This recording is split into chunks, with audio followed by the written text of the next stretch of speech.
Jesus is growing up, or he is there in a place of Jerusalem that is not unlike the Ukraine, to be honest with you. They have been invaded by Rome, so the people in charge are not the people from there. And they have Herod there, and we already know how nice Herod is, because he has already beheaded John the Baptist, because John the Baptist had the audacity to tell him that he shouldn't be married to his brother's wife, because his brother's wife, one, was still married to his brother. Second of all, you don't marry your brother's wife while your brother's wife's married to your brother. So John the Baptist got beheaded for that. And so this is who the people are telling Jesus, don't go back, Herod is going to try to kill you. We already have seen that he's done that. But Jesus has come off the mountain of transfiguration. He has come off of that place where he has been with Abraham, and he has been with Elijah, and he has been with Moses. He has been with Peter, James, and John. And he is walking knowing that his destiny is to be killed. So there's a 10-day period there from the time he comes off of Mount Hermon, which is the Mount of Transfiguration, until about 10 days before he gets there. It's 190 miles that he's walking. So if you figure that he walks about 20 miles a day, then he'll get there in 10 days. And so it's during this time that we catch him in our gospel today. So he's walking and he's seeing people, and he's healing them. He's helping the blind to see, and the deaf to hear, and the lame to walk. And the people that have demons in them, he's casting those out. He's doing this ministry. And these Pharisees, who often get a really bad rap because they're very law-oriented, but the Pharisees come to Jesus and they say, don't go there. He's going to try to kill you. Herod's going to try to kill you, because they respect Jesus and Jesus respects them. And so Jesus, when they come, listens to them and says, I really appreciate what you're doing, but I've got to go. But you go back and you tell Herod, you fox, because fox at that point are people that are sly, and people that try to trick you, and people that try to get everything for themselves. And so Jesus is name calling. He's calling him a fox. And he says, but I have to go. The next few days, I'm going to be healing like I'm doing now, but I have to go. It's important for me to go. And so he prepares to do that, and he keeps healing. And as he does that, he knows that every step he takes, he's closer to that cross. Every step he takes, he's closer to death. Yet he still takes a step. 1, 2, 3, closer and closer.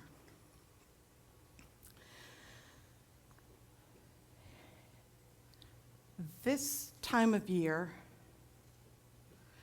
and all through the summer in Arizona, it gets really dry. And in 2013, there was a huge drought that was going on in Arizona and in California and in part of Nevada. A huge drought. They needed water. And what had happened is that vegetation that normally came up and was met with water, that it was dying and that it was dead. And so the fire hazard was really, really high. And what God does normally are really wonderful things called monsoons that come through in the summer. And what the monsoons do is that they break that heat, because usually you get your first 100 degrees in May, and you get consistent 100 degrees all through June, July, August, and September. And it's not uncommon to have 6 weeks of 110 plus through those weeks too. It is hot. And it doesn't matter, it's a dry heat. 110's hot. Hot, dry, not dry, it's hot. So it was setting up for this perfect opportunity, and this perfect opportunity came, and that was the heat lightning came down in the mountains, but there was no rain with it, and so they call it dry lightning, and the dry lightning hit all of that dead stuff on the ground, and a forest fire started. And at first it started out and it was 300 acres, which is a lot of acreage, but in Arizona, like out in West Texas, there's just a lot of nothing there. But because of the 100-degree heat, and because of the dryness, and because of the drought, and because the wind whipped up to 22 miles an hour, it quickly covered about 8,000 acres. And it burnt down almost 700 structures. And this fire that started out little quickly became really, really big. And a lot of people think that Arizona is just flat and it's dusty, but when you get up into that high desert region, it's very mountainous, and there are little canyons that are set all over the place. And so what had happened is there is this group of people that are called hot shots, and hot shots are like the Marines or the Rangers, or they're the best of the best.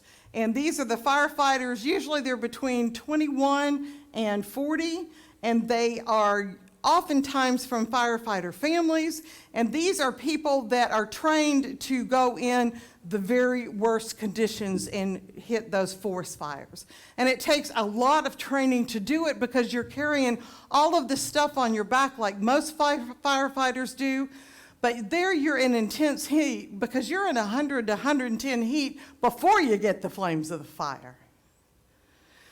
So these people are really, really good at what they do. And so on this particular time, there was this huge fire that had so much, and was covering so much land, and they started out with it 8% contained, and it started the end of June, and by the 3rd of July, it was still only 15% contained. And so they had these huge water tankers that were filled not only with water, but also with chemicals that were flying over, that were trying to take care of them. And they had these firefighters on the land that were coming at it from both sides, and they were doing every single thing they could do to squelch this fire. And so these hot shots, 20 of them were all down in this, they call them box canyons. And they were shooting and doing everything they could to the flames with water, and the wind shifted just like that, and the flames overtook them all. And the flames killed 19 of the very best elite firefighters, just like that. And the one that was saved was looking a lookout on the post back behind them.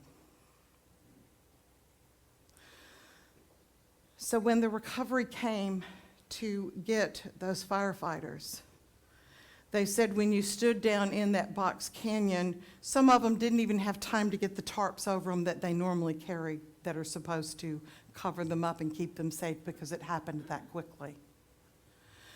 But they said they stood down there in that box canyon, and it was eerily quiet. And all of a sudden, they heard this little bitty sound. This little bitty tiny voice of life. And at first they couldn't figure out where it was coming from, and they looked up, and high up in a tree there was this bird's nest. And in the bird's nest they pulled it down, and there was this mama bird. She had her wings out, and it looked like she had 3 little babies that she had taken to her breast and wrapped her arms around. And 2 of them had gone with their mom, and one little bird was there going, cheep, cheep, cheep.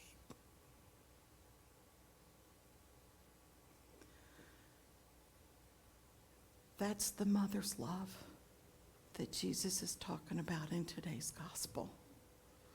The mother that will sacrifice herself with her wings, with whatever she has, and pull those loved ones to her breast to protect them. And that's what Jesus is saying. Oh, Jerusalem, I love you so much. I want to be like that hen that reaches out and takes you and pulls you to my breast and keeps you safe. I want to do that for you, Jerusalem, my beloved city. But you won't let me. Herod won't let me. The powers to be won't let me. But I will die for you. And I will show you how important you are and how special you are.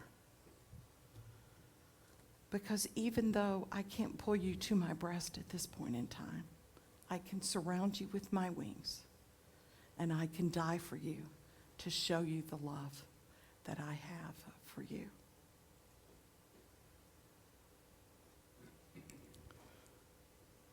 When you go to Jerusalem today, there is one wall that is left of the original temple that was there when Jesus was there. And they call it the Wailing Wall. And go ahead to that slide. And the Wailing Wall, you'll see, because it was made by human beings, it is not a flat wall because it's made of what they had there. And so you'll see how it's not smooth, and you'll see that there are all of these birds' nests that are growing on this wall. Go back to the other one. Okay, and so if you can see when you're standing outside, first of all, you can see how tall the temple wall is, but what you're seeing is the woman's side of the temple. It's divided, and you have the women's side and the men's side. I happen to know, this is a friend of mine, it was a woman that took this picture, so she could only take it from the women's side. And so the men's side is even bigger, and it's going to be over on this side. But all of these birds are up here, and now go to the other one. When you go up to this Wailing Wall and you put your prayers into, what you do is you write down your prayers and you actually put them into the wall. What you hear are the birds that are up there, and they've got their babies wrapped around them, and you can hear the cooing and this beautiful noise of nurturing as you're putting your prayers, your utmost thoughts, what you want to send to God in there. And so go back to the other one. Imagine Jesus being in this temple area. And so when he talks about protecting Jerusalem, protecting his descendants, like a mother that wraps her wings around her babies, going up into there and just hearing the voice of that protection. So this is what Jesus is talking about as he says that. And so I invite you, especially this time of the year, as spring is springing and you hear the birds starting to talk. When you hear them out there, whether you're on a walk or you're walking to your car, or you're sitting on your patio with a good cup of tea, just remember, that's how much God loves me. Like that bird that puts out its wings, brings its babies to its breast, and protects them to their death. And all God's people say, amen.